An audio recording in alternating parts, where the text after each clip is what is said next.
We have never seen an economic war like this, Michael Snyder reports. Donald Trump is not messing around. After trying to play nice during his first administration, Trump is making it very clear that he fully intends to use the full power of the presidency to shape economic policy during his second administration. In particular, Trump is planning to impose massive tariffs on other nations that attempt to stand in the way of the MAGA agenda. Last week, Trump threatened to impose 25% tariffs on all products coming into the States from Mexico and Canada if those two countries do not work with him to secure our borders. President-elect Donald Trump on Monday promised massive hikes in tariffs on goods coming from Mexico and Canada and China starting on the first day of his administration, a policy that could sharply increase costs for American businesses and consumers. The move, Trump said, will be in retaliation for illegal immigration and crime and drugs coming across the border. On January 20th, as one of the many first executive orders, he says, I will sign all necessary documents to change Mexico and Canada to charge them a 25% tariff on all products coming into the United States and its ridiculous open borders, Trump posted on his Truth Social platform. This tariff will remain in effect until such time as drugs, in particular fentanyl, and all illegal aliens stop this invasion of our country, he said. Needless to say, this really freaked out the leaders of Mexico and Canada. After a call with Trump, the president of Mexico seemed optimistic that a trade war with the U.S. could be avoided, but Canadian Prime Minister Justin Trudeau just returned home from a personal meeting with Trump empty-handed. He has since held a call with Mexican President Claudia Sheinbaum, who said Thursday she is confident that a tariff war with the United States can be averted. Canadian Prime Minister Justin Trudeau returned home Saturday after a meeting with Trump without assurances the president-elect will back away from threatening tariffs on Canada. Most people do not realize this, but Canada is actually our number one trade partner. If the Canadians get hit with the 25% tariffs, it will crash the Canadian economy. I just have to say something about Justin Trudeau. He has been making incredibly bad decisions throughout his entire time in office, and he has really run Canada into the ground. There are a lot of really bad leaders in the Western world right now, but he may be the absolute worst.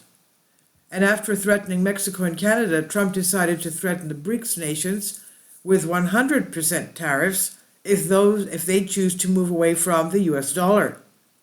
President-elect Donald Trump threatened the BRIC group of emerging market nations on Saturday, warning that he would impose 100% tariffs if they make any moves to undermine the US dollar. Trump's comment, made on his Truth Social platform, is an apparent response to efforts to change or replace the US dollar as a primary global reserve currency. The BRIC alliance, originally comprised of Brazil, Russia, India, and China, and South Africa, of course, now includes 5 other nations, other countries: South Africa, Egypt, Ethiopia, Iran, and United Arab Emirates. We have never seen an economic threat of this magnitude in modern history. In a post on Truth Social, Trump explained why he has decided to make this move. The idea that the BRICS countries are trying to move away from the US dollar while we stand by and watch is over. We require a commitment from these countries that they will neither create a new BRICS currency nor back any other currency to replace the mighty US dollar, or they will face 100% tariffs and should expect to say goodbye to selling into the wonderful US economy. And they can go find another sucker, Trump said. He said there's no chance that BRICS will replace the US dollar in international trade, and any country that tries should wave goodbye to America. I was stunned when I first saw this.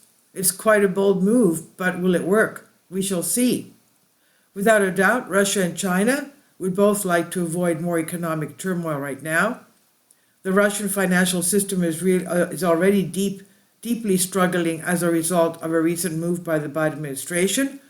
50 major Russian banks were recently hit with sanctions, and the ruble has been absolutely plummeting. The ruble has come off its lows from earlier this week after the central bank halted all foreign currency purchases for the remainder of the year, but it remains battered and resources for preventing a further collapse are shrinking. On Friday, the central bank set the financial rate at about 108 to the US dollar, while that's improved from Wednesday's rate of 114 on the spot market. That still means that 1 ruble is worth less than a penny.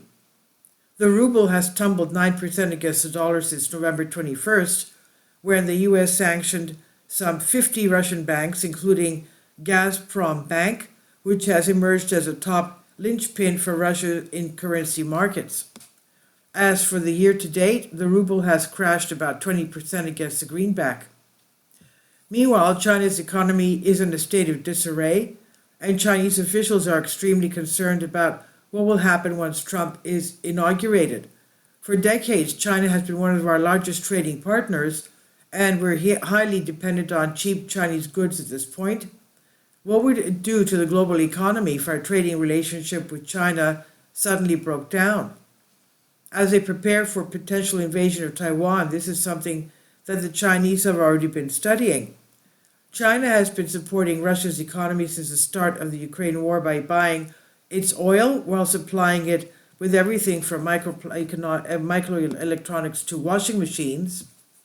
Meanwhile, Beijing has been getting its own strategic benefit, a real-world case study in how to circumvent Western sanctions. An interagency group set up by China in the months following the full-scale invasion has studied the impact of sanctions and produced reports regularly for the country's leadership, according to people familiar with the matter. The goal is to draw lessons about how to mitigate them, particularly in case of conflict over Taiwan prompts the US and its allies to impose similar penalties on China, the people said. If the US and China start slapping one another with tariffs and sanctions, the entire world will feel the pain.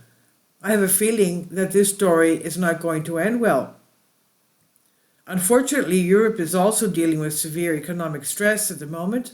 The German economy in particular is not doing well, and Volkswagen is poised to conduct mass layoffs for the first time ever.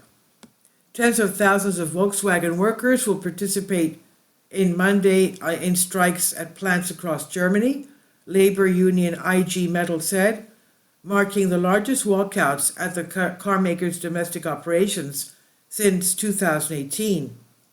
The walkouts, which are planned to last several hours, follow weeks of collective bargaining negotiations during which Volkswagen refused to rule out mass layoffs and potential plant closures in its home market.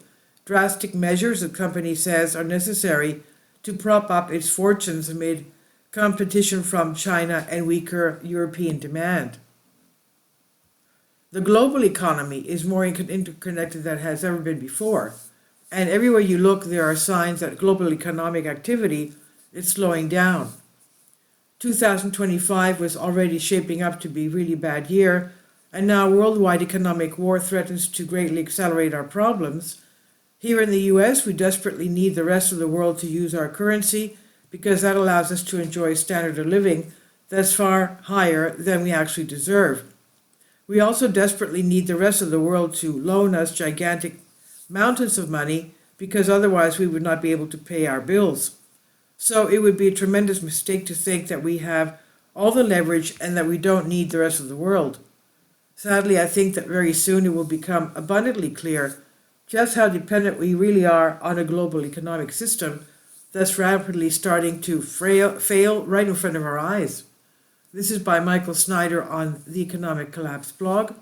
Please leave your comments and thank you for your support.